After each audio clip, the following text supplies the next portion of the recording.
Pag-usapan nga natin tong nagte-trending ngayon na isang NBA player na parang pinagpapantasyahan ngayon ng mga Pilipino na next naturalized player. Magaling ba talaga to? At bakit naman ito naman yung gusto natin ngayon? Nakakaya naman tuloy. Nakakaya kay Jordan Clarkson, kay Jalen Green, nakakaya sa mga naturalized players natin, pati kay Justin Brownlee. Hindi pa man naglalaro si Justin Brownlee. Gusto nyo na kaagad palitan.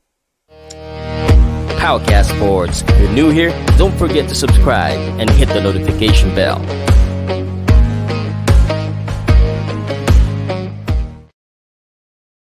Parang script to pero pag-uusapan natin kung sino ba tong Onyeka Okongwu. Pangalan pa lang, Pinoy na, no?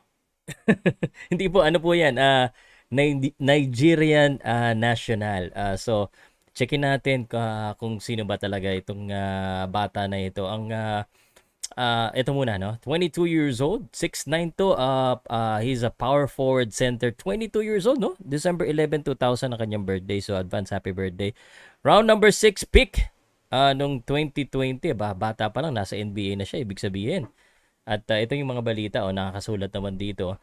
Hawks big man Onyeka Okongwu reportedly open to join Gilas Pilipinas. Ba't naman hindi? Ang balita ko, itong si Onyeka ay maraming kaibigan ng mga Filipino at siya po ay nagkaroon nga ng Filipino coach kasi sa Filipino community siya naglalaro nung kanyang kabataan at kumbaga naging part na siya ng community ng Pilipinas. Kaya naman, hindi ako nagtaka. Malamang nasabihan na yung ating si Chot, nasabihan na, uy, magaling to pwedeng isama yan sa listahan. Kaya nga, daming naturalized player doon nakasali, no? Nakakatawa kasi, tatlo yata yung nakalista doon sa, sa 37. Nakasulat pa si Jordan Clarkson.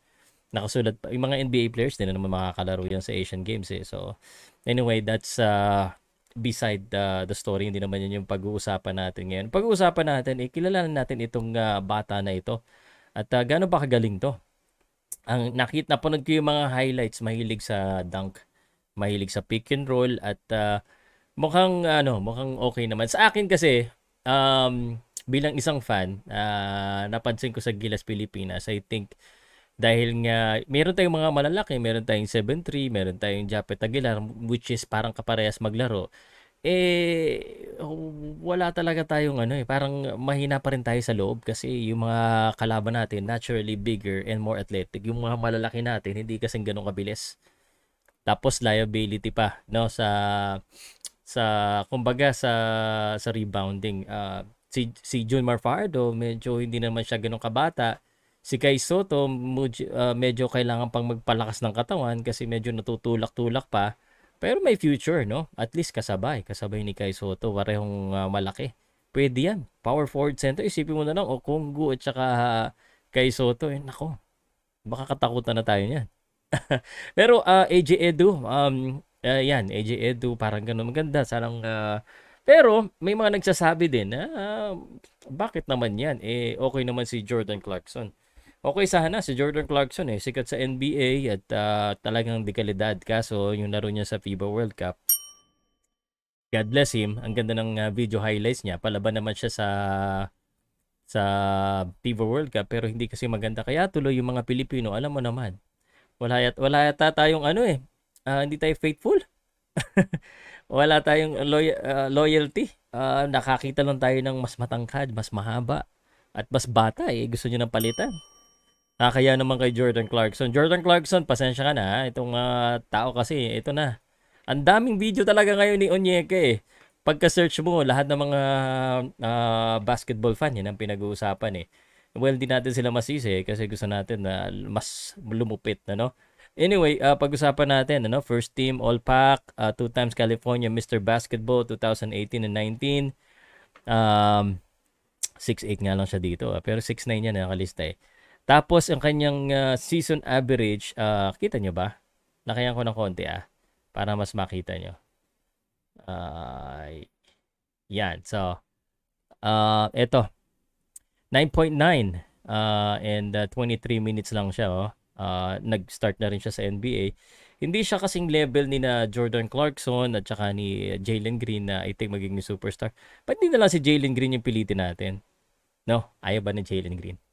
Ito gusto niya eh, no? Kung sino yung gusto maging Pilipino. Pero isa lang din, ano, sasabihin ko dito after natin pakita to. So, nung play-in, 12 points, playoff, 6 points lang. Hindi siya masyado, game played, 6 games. So, hindi pa siya, hindi pa siya starter talaga. So, hindi pa siya, kumbaga, he's still developing. So, gagaling pa ito. So, sabi ko nga doon sa isa kong video, baka mura pa to. Si Jordan Clarkson, siguradong mahal. Kung nagtitipid tayo, ano bang gusto natin? Magtipid o manalo? I think naman, gusto nating manalo na, no? Pero real talk, sa nakikita ko, yung opinion ko, yung mga tayo talaga, no, parang aminado na tayo, no? Na asa talaga tayo sa naturalized players. Pero yun mo, sa halip na inaatupag natin, yung pag-focus, yung mga fans ha, pag-focus sa about, finding the right talent and kumbaga yung main man, hanap tayo lagi ng hanap ng mga sino kaya pwede natin i-convert. Sino kaya na pwede natin i-convert na next player.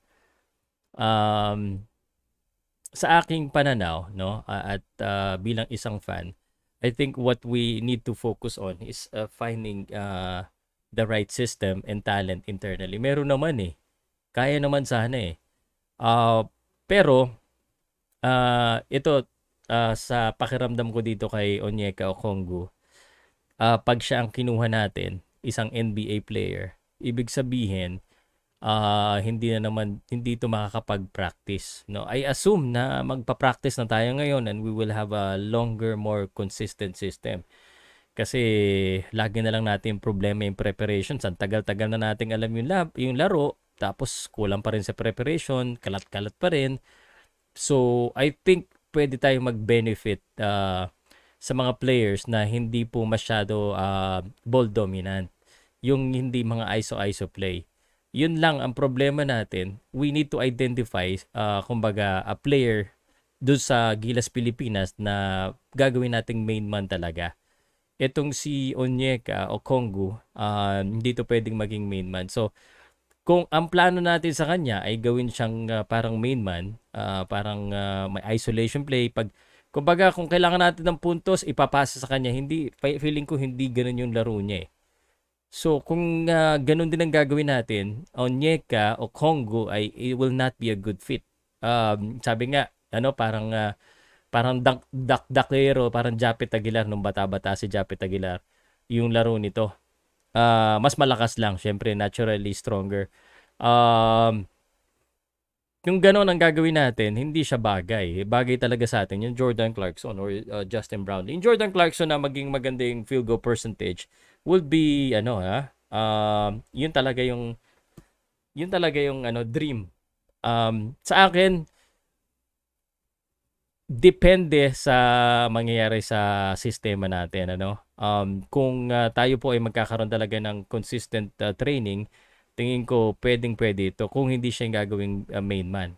Pero kung ganun at ganun pa rin, I think we will have a better chance kung meron tayong kukuhanin na big man or player, kahit hindi big man kasi meron naman tayong Edu at saka kay Soto na pinagdadasal natin na sana po ay mag-develop into a much better player. Kung hindi, kailangan talaga natin mga Andre Blatch kasi malupit yung Andre Blatch talaga. Yun talaga yung, I think so far pinaka-okay. But Jordan Clarkson may be the best choice still for now. Bakit pa ba tayo paiba-iba? Yung problema natin, lagi tayong paiba-iba ng plano kaya wala tayong nagiging consistency, 'di ba? Aminin nyo, yun ang totoo. Pero okay lang na pagpantasya muna natin si Onyeka. Bata, galing talaga eh. Ano sa tingin nyo guys? Okay ba to?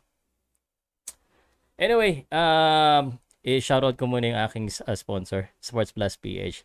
Salamat po sa panonood at kwentuhan tayo ulit sa next video ko.